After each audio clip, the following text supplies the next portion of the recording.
Okay, Act 4, Scene 1. This is super duper duper important. This is where we get our prophecies. So, basically, you got some witchy stuff happening, nothing really too important. Obviously, threes and snakes and all that sort of stuff. This, I feel, is quite telling. The second witch, it's important to note which witch says it. Which witch says it. Something wicked this way comes. So, they're either suggesting that Macbeth is now kind of a little bit evil like them, or that, you know, he will later on be deaded. You decide.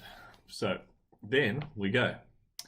However you come to know it, answer me, though you untie the winds and let them fight against the churches. Even till destruction sicken, answer me to what I ask you. So that he's kind of, whereas before obviously he kind of turned up and said, weird ladies, what's going on? This time he's being quite forceful and sort of saying, look, it's time for me to kind of get the news. Tell me the deal. So he's sought them out, I guess, is the important part.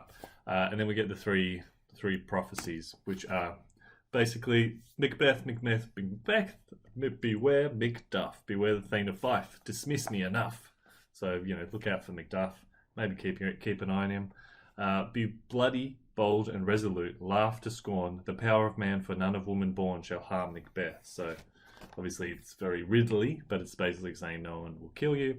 And then lastly, be lion-mettled, proud, and take no care who chafes, who frets, or where conspirers are. Macbeth shall never be vanquished until great Birnam Wood to high Dunsinane Hill shall come against him. So when a forest of 12 miles away comes to the castle, then he'll have to probably be a bit worried about that.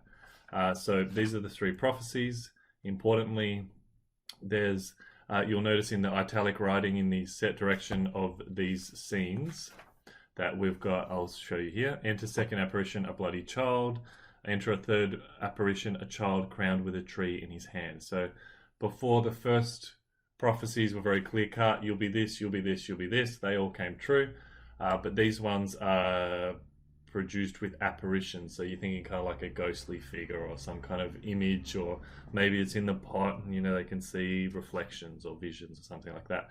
But importantly, that's notably different to just the other ones that were pretty much this will happen, this will happen, this will happen, and you know, and then one for someone else as well.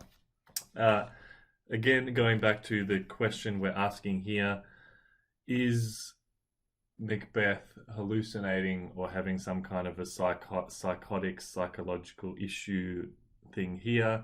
Lennoxy says, what's your grace will? Saw you the weird sisters? No, my lord. Came thee not by you? No, indeed, my lord. So, do you believe that Macbeth is going through some sort of a psychotic episode? Does he have mental health concerns? Or is he just acting in a rather crazy way regardless of that?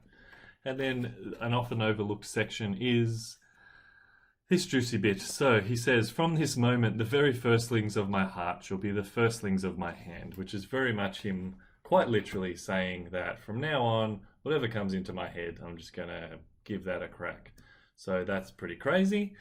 He said he had none, his flight was madness. When our actions do not, our fears do make us traitors, which is the next act. So don't worry about that.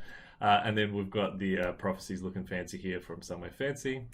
But importantly, and again, just a little summary of those for you. But really important that the prophecies are quite riddly in nature, quite complicated.